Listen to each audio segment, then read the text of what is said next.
Hey guys, welcome to the channel. Hope you all are doing good. So आज मैं एक नया video लेके आया हूँ जिसमें मैं डिस्कस करूँगा बेंच पीरियड के बारे में। बेंच पीरियड क्या होता है आईटी कंपनीज़ में, कितना बेंच पीरियड होता है और कितने टाइम तक बेंच पीरियड पे रहना चाहिए, ये सब आज हम डिस्कस करेंगे।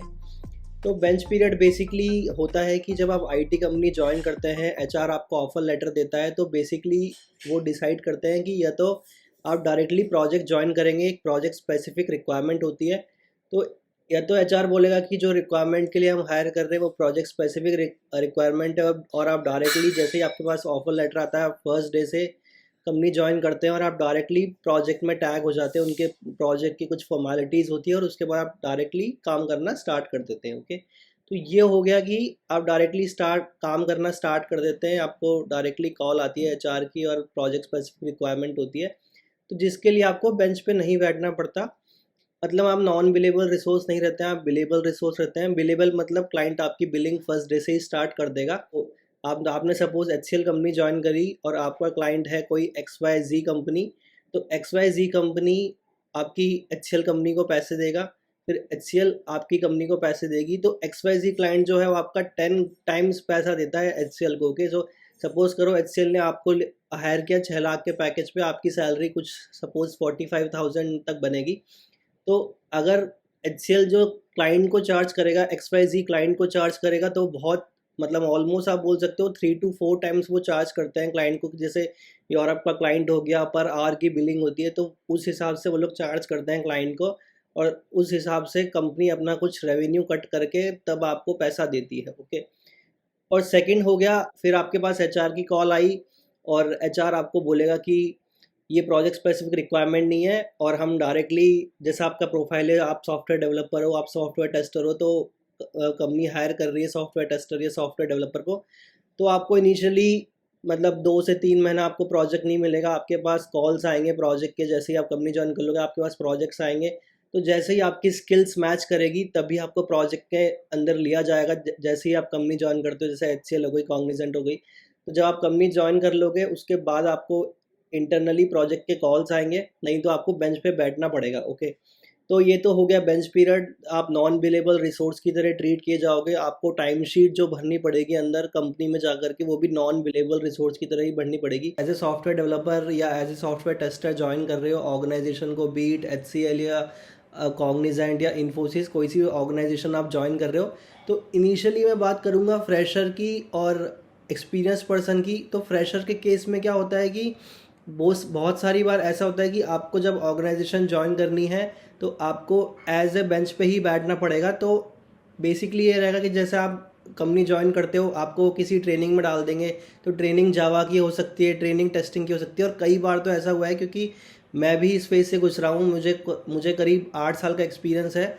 तो बेसिकली होता ये है कि जब आप newly as a fresher resource join करते हो, तो मोस्टली कंपनी, जैसे मैंने जब ज्वाइन करी थी कॉग्निजेंट, तो मैं भी बेंच पे बैठा था ऑलमोस्ट लाइक 1.5 मंथ से 2 मंथ से लेकर मैं भी बेंच पे था। तो उस पीरियड को आप यूटिलाइज करो। और बेसिकली करना क्या होता है, जैसे कॉग्निजेंट ने आपकी हायरिंग करी, एज ए फ्रेशर आप हायर हुए, तो वो आपको किसी ट्रेनिंग में डाल देंगे। और ट्रेनिंग हो सकती है कि बैच वाइड डिवाइड हो जाए, आपको जावा की ट्रेनिंग मिल जाए, आपके फ्रेंड्स को सॉफ्टवेयर टेस्टिंग की ट्रेनिंग मिल जाए। तो ऐसा होता है कि आपको वो 1.5 मंथ्स की ट्रेनिंग देंगे। उसके बाद आपको जैसे ही उन्होंने स्किल्ड कर दिया, उसके बाद वो आपको एब्जॉर्ब कर लेंगे प्रोजेक्ट के अंदर। तो ये तो हो गया फ्रेशर्स के लिए। ठीक है, अब एक्सपीरियंस के लिए क्या होता है, एक्सपीरियंस पर्सन के लिए, उनके लिए भी बेंच पीरियड होता है कि bench period 30 days, 60 days, 90 days, कितना भी हो सकता है ऑर्गेनाइजेशन का। ठीक है, तो बेसिकली आपको करना क्या है कि आप बेंच पीरियड कैसे यूटिलाइज करोगे। आप सॉफ्टवेयर टेस्टिंग पढ़ सकते हो, आप सॉफ्टवेयर डेवलपमेंट सीख सकते हो, उस टाइम पे आप जावा सीख सकते हो, आप वेब ऑटोमेशन सीख सकते हो। तो आपको ये पीरियड बेसिकली बहुत ज़्यादा यूटिलाइज़ करना है। ठीक है, तो जब आपको अच्छा प्रोजेक्ट मिले तो आप ये जो पीरियड है आप बहुत ज़्यादा यूटिलाइज़ करें कि आपको अच्छा प्रोजेक्ट मिले, आप अपनी स्किल्स को डेमोन्स्ट्रेट कर पाएँ इंटरव्यू के सामने। क्योंकि इंटरनली जब आप कंपनी ज्वाइन करते हो तो वहाँ पे भी इंटरव्यूज़ होते हैं। ऐसा नहीं है कि आपने कॉग्निजेंट ज्वाइन करी तो अंदर जाके आपके इंटरव्यूज़ नहीं होंगे, इंटरव्यूज़ होंगे, तो आपको वो भी क्रैक करने हैं। तो बेसिकली ट्राई करो कि आप, अगर आपको हायर किया गया है एज ए मैनुअल टेस्टर, तो आप अपनी स्किल्स इन्हांस कर लो उस 2-3 महीने में। और आपके पास अगर कोई ऐसी अपॉर्चुनिटी आती है कि आपको मतलब है वो ऑटोमेशन की ज़रूरत है, तो आप वो चीज़ क्रैक कर पाओ। ठीक है, तो ये हो गया कि आपको बेंच पीरियड कैसे यूटिलाइज करना है। और बेंच पीरियड का एक और ट्रैप है कि आपको कंपनीज फंसाना चाहेंगे बेंच पीरियड में, ठीक है। तो बेंच पीरियड कितना भी रह सकता है, बेंच पीरियड हो सकता है 30 दिन तक चले, 60 डेज तक चले, या 6 महीने तक बेंच पीरियड चला है। कई रिसोर्स मैंने देखे हैं ऐसे कि जो एक्सपीरियंस रिसोर्स है 8 और 9 ईयर्स एक्सपीरियंस, वो जानबूझ करके बेंच पे बैठते हैं ताकि उनको ऑन साइट अपॉर्चुनिटी मिल पाए। वो किसी प्रोजेक्ट के लिए स्पेसिफिकली हायर होंगे ही नहीं, क्योंकि उनको जो सर्च है वो ऑन साइट अपॉर्चुनिटी सर्च कर रहे हैं, तो इसलिए वो ऑन साइट अपॉर्चुनिटी के लिए देखते हैं, इसलिए वो कोई प्रोजेक्ट उठाते नहीं और वो बेंच पे रहते हैं।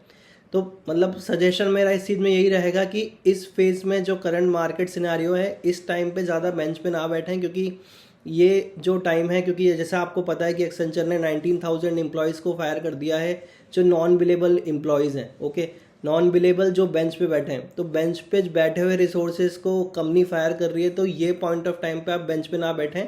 आपको जो भी प्रोजेक्ट मिल रहा है, B it development, B it support project, तो अपनी स्किल्स को इन्हांस कीजिए। अगर आप 60 डेज़ के लिए बेंच पे हैं या 30 डेज़ के लिए बेंच पे हैं, तो आप जल्दी से जल्दी अपना टाइम यूटिलाइज़ कीजिए, सर्टिफिकेशन कीजिए और प्रोजेक्ट में जाइए।